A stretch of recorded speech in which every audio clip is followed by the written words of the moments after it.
Yes, tunaendelea kuzungumza na Watanzania au unaweza kusema washirika wa kanisa la Nuru ya Uzima kwa ajili ya kuelekea maombi haya ya Paulo na Sila au unaweza kusema maombi ya kimataifa. Karibu sana, endelea kujumlika na sisi katika upande wa Rungu TV Tanzania, hata vile vile Kiza TV. Bado tunaendelea kusalia na wewe, lakini mara baada ya kuzungumza na mama mchungaji Ayubu, bado tunazungumza na washirika.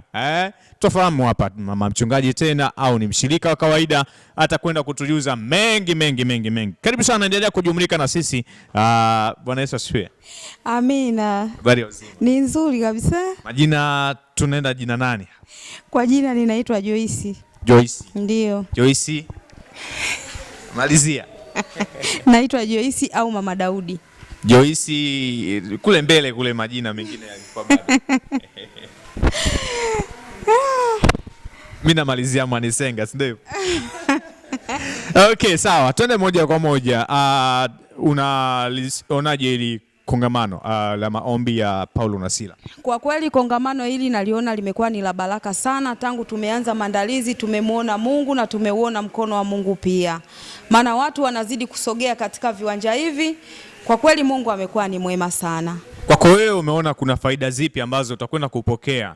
Share na sisi faida moja tu, moja hapo ambayo naiona hii ni fursa kwako kupitia hili kongamano.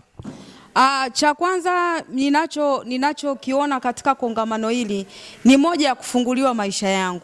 Kwanza uchumi na mambo mengine mengi. Yaani kuna mambo mengi nimemuomba Mungu ambao ninatarajiwa kujibiwa hivi leo. Kwa hiyo nimejipanga kupokea.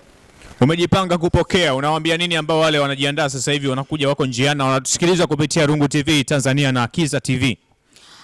Napenda kuambia kwamba wakaribie mahali hapa. Na wanapokuja mahali hapa wasiwe na hofu wala shaka, kwa sababu mahali hapa ni mahali sahihi. Siku ya leo yani ni siku ya kufunguliwa vifungo. Yani kama kuna vifungo ambavyo vimeshindikana kufunguliwa mahali popote, lakini leo hii unapofika mahali hapa lazima Mungu akufungue, maana ni siku yako. Ni kikubwa zaidi ni kuweka moyo wako tayari na kupokea na kuamini pia. Matukio ambayo yatakayoweza kujili na ukiwa kama mtumishi wa Mungu wa mahali hapa, tukio lipi na tukio lipi?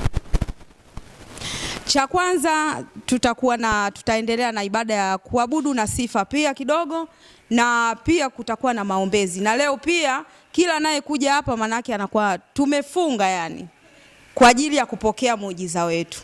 Mefunga kwa mwingine ambaye hajafunga inakuwaje? Awe na amani. Hawezi kupokea muujiza? Anapokea kwa sababu moyo wake upo tayari kupokea.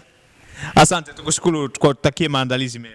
Amen. Asante sana. Nilikuwa na mtumishi wa Mungu kutokea kanisa la Nuru ya Uzima ambapo kongamano la kimataifa la maombi ya Paulo na Sila linafanyikia hapa Dar es Salaam Ukonga.